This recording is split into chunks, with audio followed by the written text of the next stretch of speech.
저는 오늘 아침에 일찍 한시판산을 가기 위해서 사파 스테이션을 출발했습니다. 드디어 도착한 사파 스테이션.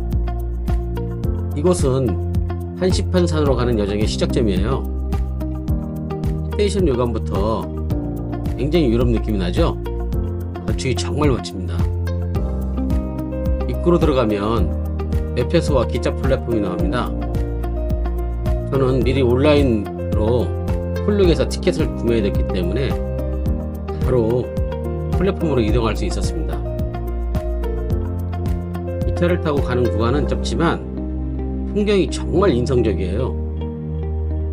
창밖으로 펼치는 사파의 언덕과 계단 식론들, 그리고 전통 가옥들이 마치 그림 같더라고요.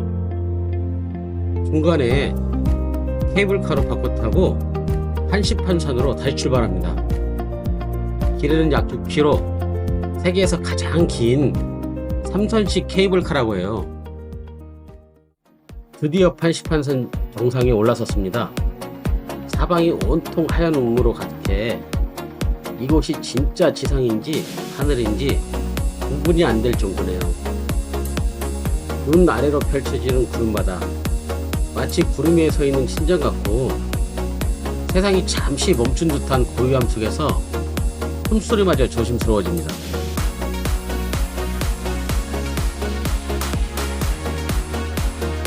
세 명의 베테랑 군인이 국기 계양대를 향해 절도 있는 걸음으로 다가옵니다. 그 발걸음에 망설임이 없고 동작은 하나처럼 완벽하게 일치합니다. 그들은 천천히 조심스럽게 국기를 꺼내어 계양대를 향해 걸고, 그리고 붉은 배경에 노란 별 하나, 베트남의 국기가 차가운 산정상의 바람을 타고 힘차게 올라갑니다.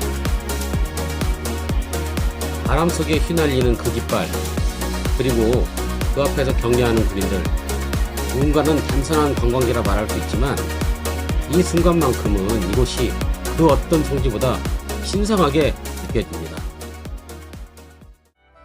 해발 3143m 정상에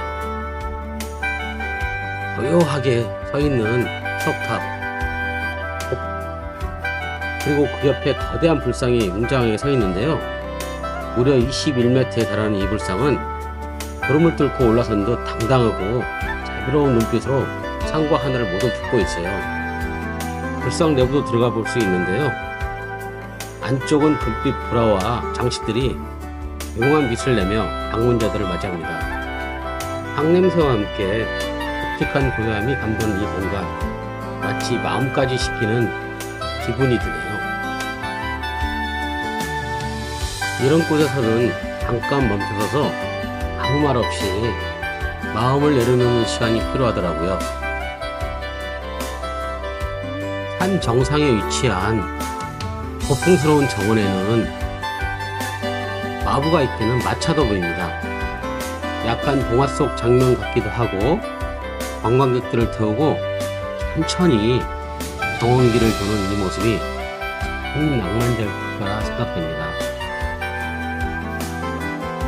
구름 위에서 시작해 전통과 신앙, 자연과 감동이 함께한 오늘 한시판 정상은 단순한 명소가 아니라 느끼는 곳이었습니다.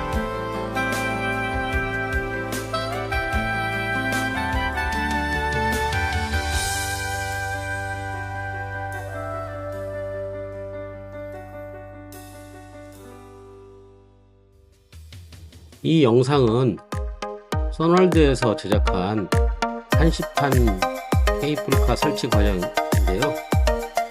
처음에 단순히 관광용 케이블카겠지라고 생각했었어요.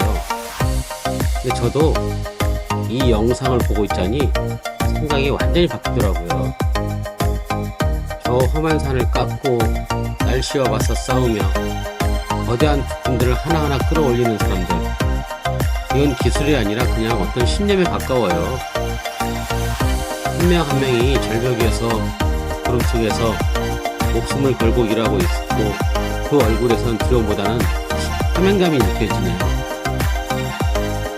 이 거대한 설비가 단지 사람을 편하게 태우기에 만들어졌다기 보기엔 너무도 큰 무게가 담겨 있습니다. 자연을 해치지 않고 공존하며 그 안에서 새로운 길을 만들어낸다는 것이죠. 저 길 위에서 이제 수많은 사람들이 웃고 감탄하고 사진을 찍겠지만 그 바탕엔 이렇게 보이지 않는 땀과 시간 그리고 눈물 같은 것들이 깔려 있다는 걸 알게 되었습니다. 이 영상을 보며 느낀 건 단 하나, 세상에 우연히 아름다운 건 없다는 것, 모든 풍경 뒤에는 누군가의 고된 손길이 깃들어 있다는 것이네요.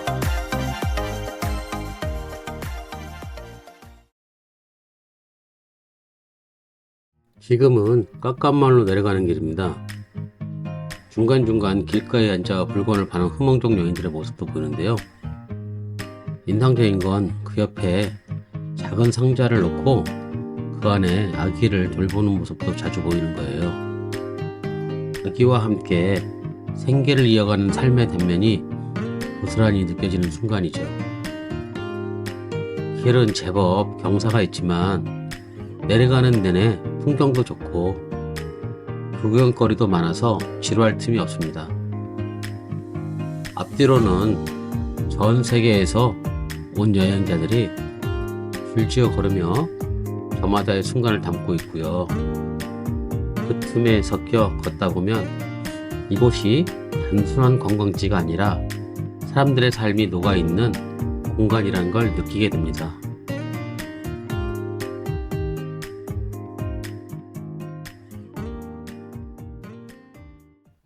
깎간마을에 도착하자마자 제일 먼저 눈에 들어오는 건 이 작은 폭포입니다.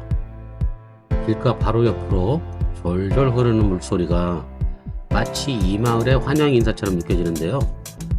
물살은 세지 않지만 그 소리와 풍경이 참 평화롭고 정겹습니다.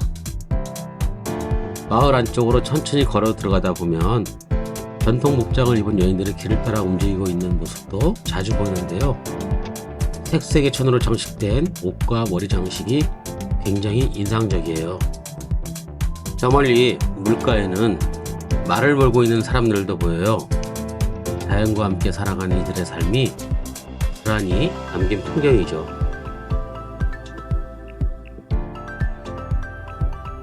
그리고 이곳의 하이라이트, 물가 근처에 모여있는 흐몽족 사람들과 관광객들이 함께하는 대나무 놀이입니다. 양쪽에서 대나무 막대를 리듬에 맞춰 탁탁탁 치면 그 틈을 맞춰 뛰어넘는 놀이인데요. 단순해 보이지만 은근히 박자 맞추기가 쉽지 않나요? 모두가 하나 되어 웃고 즐기는 모습이 정말 보기 좋습니다.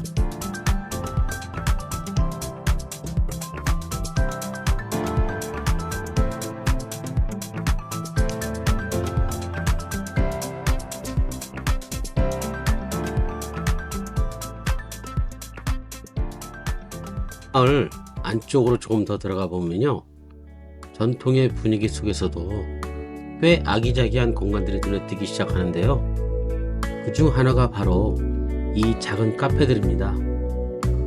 대나무와 나무로 꾸며진 로컬 감성의 카페들이 길가 곳곳에 숨어 있어서 걷다가 자연스럽게 들어가 쉬어가기 딱 좋아요. 카페 앞에서는 봄을 준비하는 손길들도 포착됩니다.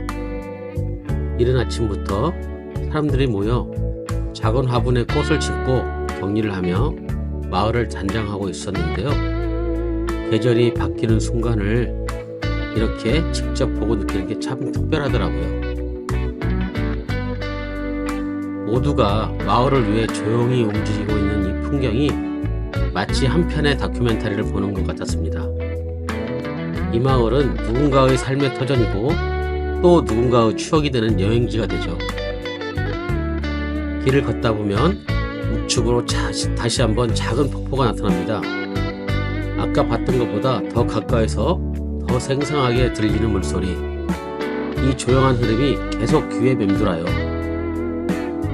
그리고 이쯤에서 나타나는 또 하나의 힐링 포인트, 바로 염소와 양들이 있는 작은 우리입니다. 말 그대로 아이들과 어른 모두에게 인기 만점. 동물들은 울타리 안에서 자유롭게 풀을 뜯고 놀고 있는데 관광객들이 손에 먹이를 들고 다가가면 정말 반갑게 다가와요. 아이들의 웃음소리가 여기저기서 들리고 어른들도 어느새 동심으로 돌아간 듯한 표정이더라고요. 이제 다시 길을 따라 천천히 걷습니다. 그리고 마지막으로 또 한번 마주친 폭포. 조용히 흐르며 오늘 하루의 기억들을 마무리해주는 느낌이 들어요. 빡간마을은 단순한 여행지가 아닙니다. 사람들의 손길이 살아 숨지는 공간이고 자연과 사람이 조화를 이루며 함께 살아가는 공간이에요. 여유롭게 걷고 보고 느끼고 웃고 어느 순간 나도 이 마을의 일부가 되어 있었던 그런 시간이었습니다. 오늘의 깎간마을 여행 여러분 어떠셨나요? 저는 진심으로 또 오고 싶은 마음이 드네요.